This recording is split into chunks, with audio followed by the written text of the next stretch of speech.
హృదయపూర్వక నమస్కారం. రామోజీరావు గారి గురించి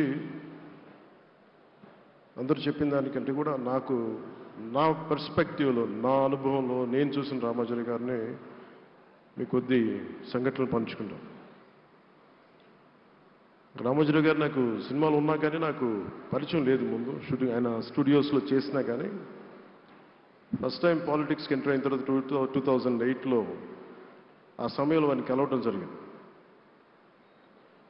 ఆయన మాట్లాడిన విధానం చాలా నిక్కచ్చిగా, ప్రజల పక్షపాతాన్ని. ఆయన మాట్లాడుతున్నంతసేపు నాకు మైండ్లో ఒకటే అనిపించింది, మనసులో జర్నలిస్టిక్ వాల్యూస్ని కాపాడటానికే ఆయన ఉన్నారు. ప్రజాక్షేమం, ప్రజా సంక్షేమం, ఈ పర్స్పెక్టివ్లోనే, ఈ కోణంలోనే ఆ చర్చ జరిగింది. నన్ను ఒకే ఒకసారి ఆయన 2019లో ఒక లంచ్కి ఆహ్వానించిన వారి కుటుంబ సభ్యులతోటి. ఆ రోజు ఆయన మాట్లాడింది దేశ పరిస్థితులు, ముఖ్యంగా పత్రికా స్వేచ్ఛ గురించి, పత్రికా రంగం ఎంత కీలకమైంది, ఆయన ఎప్పుడూ కాంప్రమైజ్ అవ్వలేదు.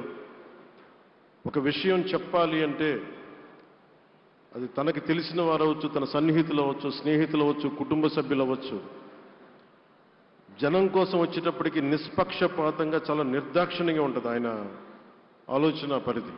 అదే ఆయన ఈనాడు పేపర్లో రిఫ్లెక్ట్ అవుతుంది. నేను చాలాసార్లు అనుకునేవాడిని, ఒక వ్యక్తికి ఇంత, ఆయన ఆ రోజు లంచ్ తర్వాత కూర్చున్నప్పుడు ఆయన మాట్లాడుతుంటే ఆయన వేదనని నేను చూశాను. ఆయన నలిగిపోతున్నారు. నిజంగా పత్రికా స్వేచ్ఛ ఎంత అవసరం దేశానికి, ప్రజాస్వామ్యానికి ఎంత కీలకమైంది, అది ఆయన చెప్తుంటే ఆయన ఆవేదన నాకు అర్థమైంది. అలాంటి వ్యక్తి మీద ఎన్ని రకాల ఇబ్బందులు పెట్టారో మనందరికీ తెలుసు. ఒక పేపర్ ఒక్కటే నడపటం చాలా కష్టసాధ్యమైంది. కానీ దాంతోపాటు ఆయనకి నష్టపోవడానికి, జనరల్గా అలాంటి విలువలు, కమిట్మెంట్ ఉన్నవాళ్ళు మిగతా వ్యాపారాలు అంటే ఆయన్ని అన్ని రకాలుగా దాడులు చేయడానికి చాలా తేలిక. అలాంటి దాడుల్ని తట్టుకుంటూ యాజ్ ఎ జర్నలిస్ట్ ఆయన అన్కాంప్రమైజింగ్ యాటిట్యూడ్, అన్కాంప్రమైజింగ్ వాలర్, అవన్నీ ఆయన్ని నాకు చూస్తే చాలా చాలా ఆనందం వేసింది.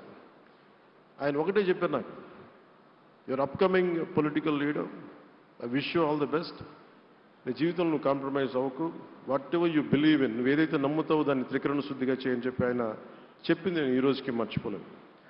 అలాంటి మహానుభావుడు సంస్మరణ సభకి నేను ఈరోజు ఇక్కడికి రావటం, ఆంధ్రప్రదేశ్ ప్రభుత్వం భాగంగా నాకు నిజంగా చాలా ఆనందంగా ఉంది. రైట్ టు ఇన్ఫర్మేషన్ యాక్ట్ దారిలో చూస్తూ ఉంటుంది దాకా ఎగ్జిబిషన్లో 2008 రైట్ టు ఇన్ఫర్మేషన్ యాక్ట్లో ప్రజలకు ప్రతిదీ తెలియాలి, ప్రభుత్వంలో ఏం జరుగుతుంది, ప్రభుత్వం ఏం తీరుతలు ఎలా ఉందని. దానికోసం ఆయన అందరినీ కలిపి ఆంధ్రప్రదేశ్లో, ప్రత్యేకించి ఉమ్మడి ఆంధ్రప్రదేశ్లో ఆయన ఒక ఉద్యమకర్తగా కూడా వ్యవహరించారు. ఒక ఆర్టీఐ లాంటి థాట్ ప్రాసెస్ ఉండాలి అంటే ఒకటే ఉంటుంది, ఇది ఏమి జరిగినా ప్రజలకి తెలియాలి, ప్రభుత్వంలో ఉన్న రాజకీయ వ్యవస్థ ఏమి చేసినా ప్రజలకి తెలియాలి, వారికి అండగా ఉండాలని చెప్పి ఆయన చేసిన ఈ యజ్ఞం చాలా జటిలమైంది, చాలా కష్టమైంది. పత్రికా రంగంలో విస్తరించిందే కాకుండా సినిమా నిర్మాణ రంగంలో కానీ, స్టూడియోస్ కానీ, హోటలియర్గా కానీ ఇవన్నీ చాలా చేసి ఉండొచ్చు. కానీ ఆయన క్రక్స్ ఆఫ్ రామోజీరావు గారిది మోస్ట్ ఇన్స్పిరేషనల్ జర్నలిస్ట్. ఇందాక కొల్లూరు పార్థసారథి గారు చెప్పిన, ఇందాక అమరావతి నుంచి నాయ ఎమ్మెల్యే గారు మాట్లాడినా కానీ, పార్థసారథి గారు చెప్పినా కానీ ఆయనకి ఖచ్చితంగా ఒక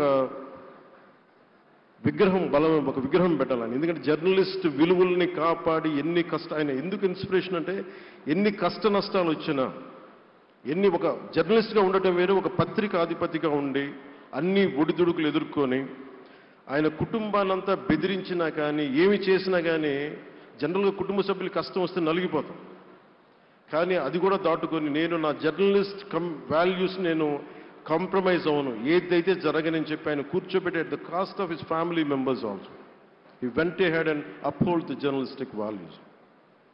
వారికి దానికి చాలా చాలా సాహసంగా నాకు చాలా ఆనందం వేసింది. ఆయన ఆఖర్లు ఎలక్షన్ రిజల్ట్స్ వస్తాయి, ఎప్పుడు వస్తాయి వీటన్నిటి అనుకున్న టైంలో నేను ఒకటి అనుకున్నాను, ఆయన ఆరోగ్యం క్షీణిస్తూ ఉంది, బాగుండు, ఆయన ఈ విజయ వార్త వింటారా లేదా అనేది నేను ఒకటి ఆలోచిస్తూ ఉన్నాను.